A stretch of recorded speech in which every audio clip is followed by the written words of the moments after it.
Hare Krishna, my name is Isvara. So today we'll discuss the topic living in Kali Yuga. We are living presently in a period that is called Kali Yuga. There is a 4-cycle period: Satya Yuga, Dwapara Yuga, Treta Yuga, and Kali Yuga. So presently we are living in the age of Kali Yuga. This is the last of the 4 periods. It's a cycle, it keeps going around. The Kali Yuga is the shortest of these 4 cycles. And Dwapara Yuga, people live for approximately 100,000 years. And then 10% of that was taken off from the Satya Yuga into the Treta Yuga, 10%, and from the Treta Yuga another 10%, and in Kali Yuga 10%. So in Kali Yuga, the average lifespan of people is 100 years. So in Satya Yuga, people live for 100,000 years. So living for 100,000 years, it was easy because people generally in the Satya Yuga age, it is known the word Satya means also truth, is the age of truth. So people were very pious and they lived for that long duration of life, and they practiced the Yoga Dharma was meditation. But in Kali Yuga,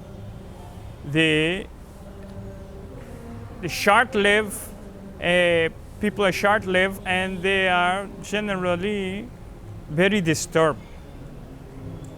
So the method in Kali Yuga is to engage in the chanting process, the process of always chanting God's name.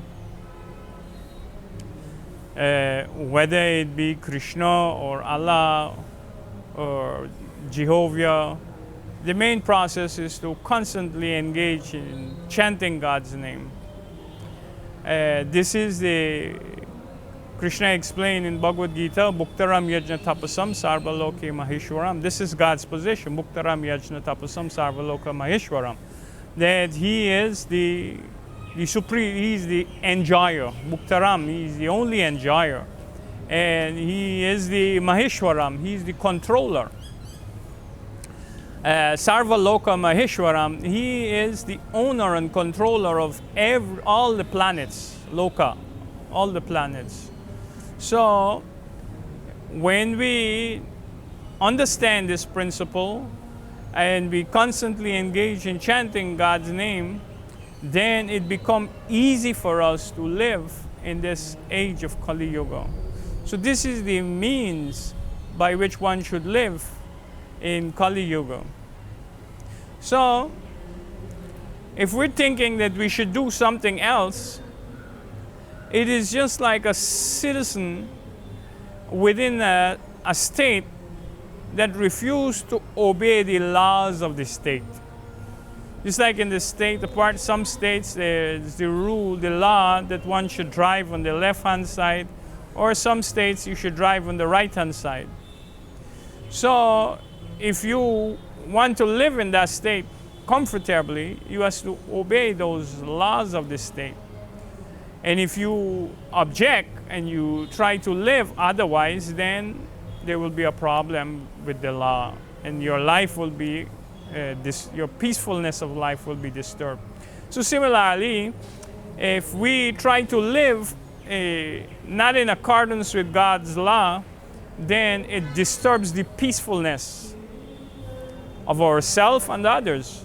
So to understand that God is this Bhuktaram, the enjoyer and the controller and the owner of everything, and to engage always in chanting His name, this obviously brings about the most peaceful situation. As we know, if you live in a state, you don't observe the rules and regulations of the state, then you will be put to prison. where you'll be restricted from your freedom, and everything about your life will be miserable. So in the same way, when people try to live a godless life, a life without God, their life is only filled with disturbance again and again. And they are busy trying to counteract these disturbances. And when for some reason or the other they find a solution in adjusting things in their problems, then that is what they consider to be a happy moment. But that cannot be a happy moment, because you can adjust a situation in a miserable condition. So happiness cannot be characterized by an adjustment of a miserable situation. Happiness is happiness. It cannot be the circumstance whereby misery is only adjusted. So in order for us to be happy, then we has to be united with the Bhuktaram, the enjoyer. Otherwise, on our own, we cannot. Just like unless from a mine we go to a gold mine, there will be no chances of us getting gold. All gold, wherever it is, whatever shape or form it takes, come from a gold mine. That's its origin. So whatever happiness we're seeking in life, it has to come from the enjoyer. So this is how one has to live in the age of Kali, in constantly engaged in hearing and chanting the names of God. And this will naturally make one happy. Hare Krishna.